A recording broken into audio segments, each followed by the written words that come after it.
Welcome back everyone once again for another SnowRunner truck review. Today we're going to take a look at the Kenworth Dual Pack Standalone DLC that further adds to the prowess of the Kenworth family in the game of SnowRunner. So before we start, I ask that you please help support the channel by liking the video and subscribing to the channel as well. Alright, let's dive in and see what these trucks are all about. Advertised as a strong tractor, dump truck, heavy mixer, heavy hauler, and also a logger, the Kenworth T880 with a Paycar engine and transmission has up to 510 horsepower with 1850 foot-pounds of torque. On the other hand, the C500 is said to be one of Kenworth's strongest heavy-duty trucks for off-road applications. With different variations, the C500 stands as a testament to its strength, being able to haul 200 tons of coal through jungles.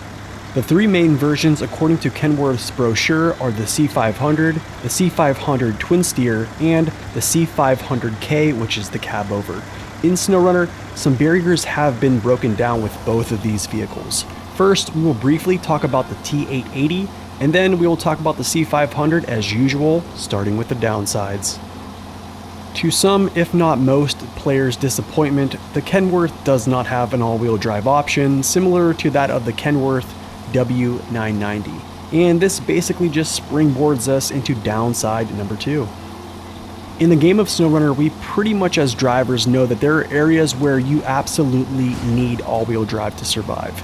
Well, sad to say, despite having great tire options, which I believe these will get buffed in the future, the T880 will fall short in certain terrain instances where other trucks seem to thrive just due to having that extra powered axle. Later, you'll see why I have this downside on this list, which is essentially the insane power that can lead to digging yourself into mud pretty quickly if it's not monitored. Also, per the standard since day one of this channel, tires that are under 50 inches most of the time are featured on this list. But I gotta say it doesn't really affect this truck too much, as we will learn later when we look at its ground clearances. Being able to access most add-ons in the game, the Kenworth has pretty good options for drivers, but its 3-slot custom bed potentially could have been a multifunctional cargo roll-off or a recovery platform to add to its 3-slot cargo capacity. To add to this, I would not consider to use the futon log trailers due to how low the hitch sits. Just go into the game, hook it up, and eyeball this one, and I believe you'll know what I'm saying. At downside number 5, I just wanted to quickly mention another missed opportunity in my opinion, which is not making the custom tires for both trucks comparable to the likes of the OHD or even a JAT OHD option. However, I believe we could see a buff to this truck's tires similar to that update which was on the W990 after its initial launch, so things could potentially change here. I'm just going to be very brief here on this last downside before we start the upside pros, which are kind of shocking, especially upside number 1. But because of upside number 1, I need to mention that the engine sets that come with this truck, they're not crazy with their damage tolerance being very low, but I think they're low enough to be concerning when you understand how fast this truck can get moving. And it does have a slower turning action due to not having that all-wheel drive to pull it through turns quicker. So in some scenarios, if you're not paying attention and you're moving too quickly, you can mash your engine up, so just be careful of that. Alright guys, so the beatdown has to go away here, and we need to talk about some upsides now, and I think the first one is pretty wild, so let's jump into it. In the intro, we talked about breaking down barriers. Well, here is one of them with upside number 1, which is the most eye-opening bizarre upsides I've probably seen in quite some time. So not only does the Prime 11 engine, which is its base engine mind you, it has 255,000 torque, but it gets better. The Wanderer engine actually ties the FEM at the number 1 spot with 288,000 torque. I'm not sure why this was needed, but hey, I think you guys are going to have enough power here.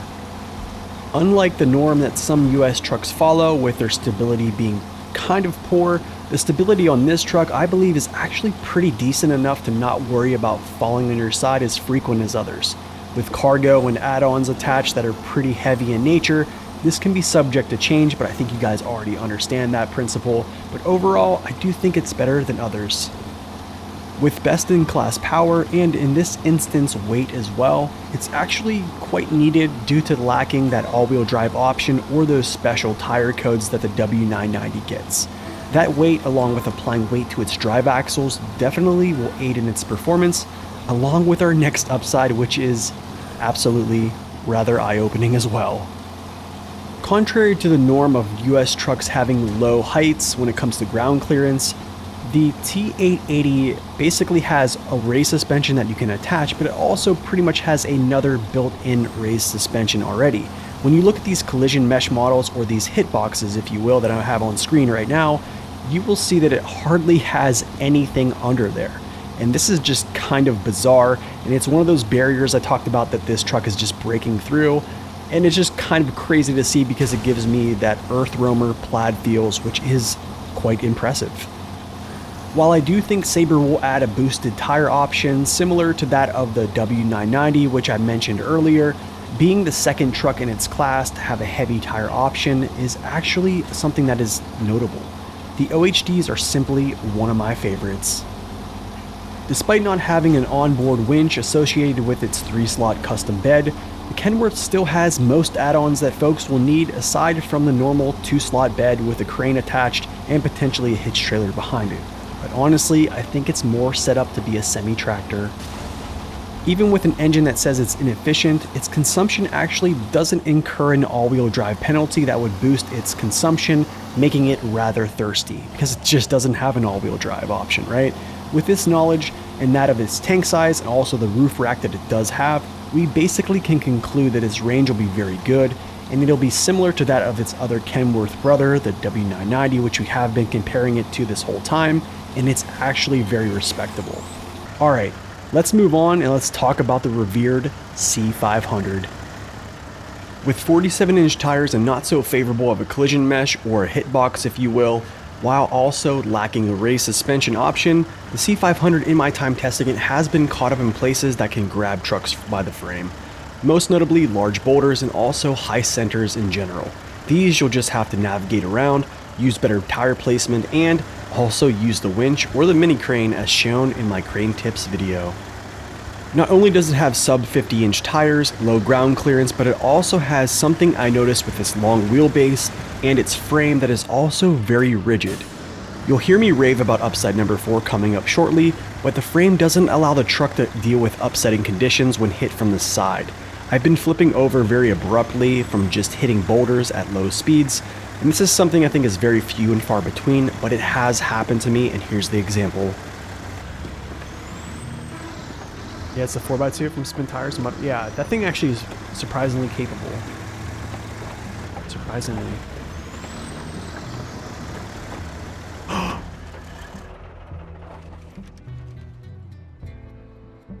I will offer some advice I learned the hard way on live stream, and a few of my viewers told me to do this, which is take off the stock bumper. Yes, it looks cool, and I wish it was smaller, but it catches on terrain much more than other options.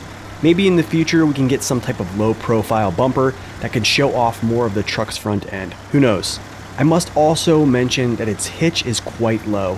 When you look upon the list of trucks that were excluded from the futon trailer use, which after a couple updates is only really a handful of trucks to be honest, I'm surprised that the T880 and the C500 were not on this list. I think when you hook up a futon trailer, you'll see what I'm talking about. Closing out the downsides list here, the C500 is a rather heavy truck, which we will learn about, and it's powered by a pretty good engine. Yet still under load, it can still burn quite a bit of fuel that I would probably say is similar to a Voron or a Tega level. However, I think this can be offset by upside number 6, yet I still thought this one was worthy of the downsides list. See, those downsides guys can be pretty rough, especially the ones 1 and 2. However, these next clips and upsides that I will show you here is going to shine some light on why I feel this truck is quite good. To everyone's surprise and probably disappointment, the C500 did not get the engine that the T880 received, or what I predicted prior to this DLC launching was the W990's engine either. But I actually don't think it matters too much. Add all-wheel drive and always-on diff lock, and this is the dream setup, y'all. If you look back at my video on tire weights and adding pulling potential, and what I've seen the Paystar 5070 do with 150,000 torque, these clips I'm about to show you are quite impressive for 192,000 torque. Let's take a look. That might have been the move. That might have been the boost there. But it might pull this hill. Oh my goodness, are you kidding me right now?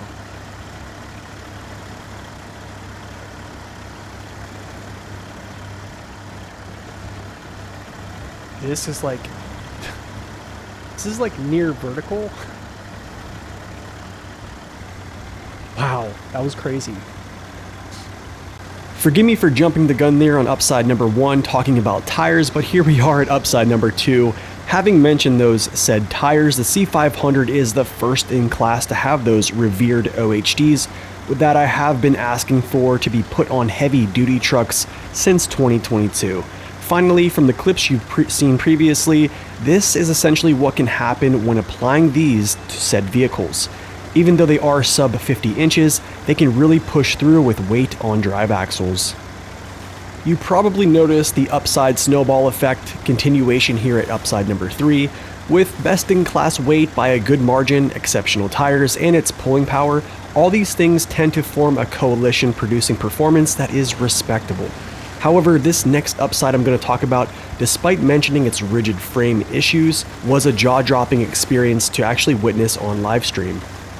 According to its weight distribution, I wouldn't actually expect to see what I'm about to show you here, but with minimal center of gravity offsets baked in, its balance is actually very impressive and has impressed me on livestream and even other videos as well. I'm going to show you some clips here, so check them out.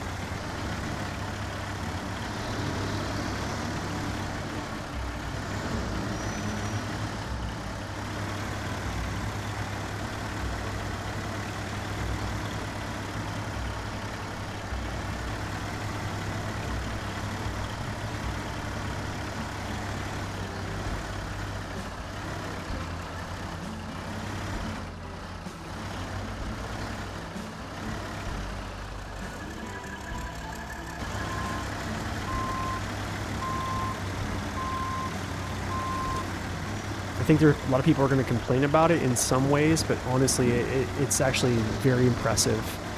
Its balance, its stability is impressive. Its pulling power is actually really impressive despite not having a crazy strong engine. And yeah, its off-road performance is actually really good. Look at this. See what I'm talking about? Do you see what I'm talking about? That's exactly what I'm talking about. That is a tip over. That right there is a tip over. I've never leaned that over that far ever in my life. Never. There's something going. There's something there. Like right there again. Look. You see what I'm saying? Like usually you tip. That's where it goes. To be very brief on this one, it does have a 2-slot custom sideboard bed that you can attach a crane and a hitch trailer to it, and also a plethora of add-ons that will please most drivers. With notable combos that everyone loves, the C500 pretty much can handle all the add-ons you set on it. I do, however, believe it's going to be one of the better semi-tractors with a down-sloping rear frame and good saddle placement. And finally, at number 6, it has a large fuel tank at 375 liters, which is 100 gallons, which is best in class again, coupled with a roof rack. This truck can have respectable ranges despite burning more fuel than I would like to see, but we often don't see American heavy-duty trucks with capacity as this, so with that being said, I'll take it. So in conclusion, the T880 is a highway truck that has insane amounts of power, range, and a collision model that can potentially be set up to be an amazing off-roader.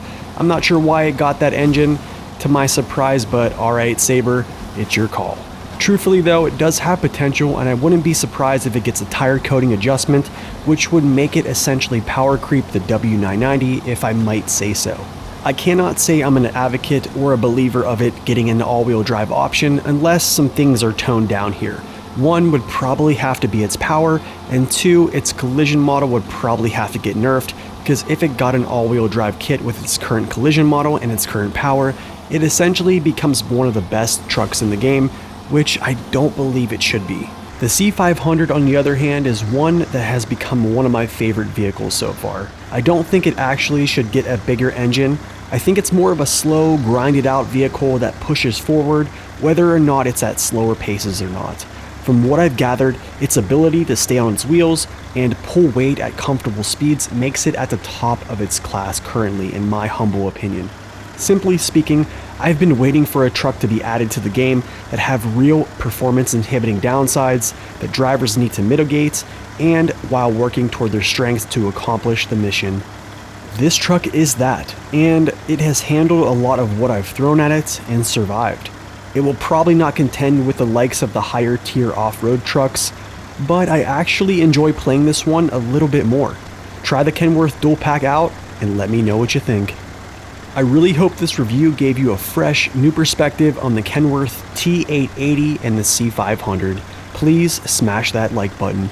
Definitely share this video with someone who is currently struggling with the game, and subscribe to the channel and click that bell so you don't miss any future content. Hope you all have a wonderful day, and as always, God bless and stay upright.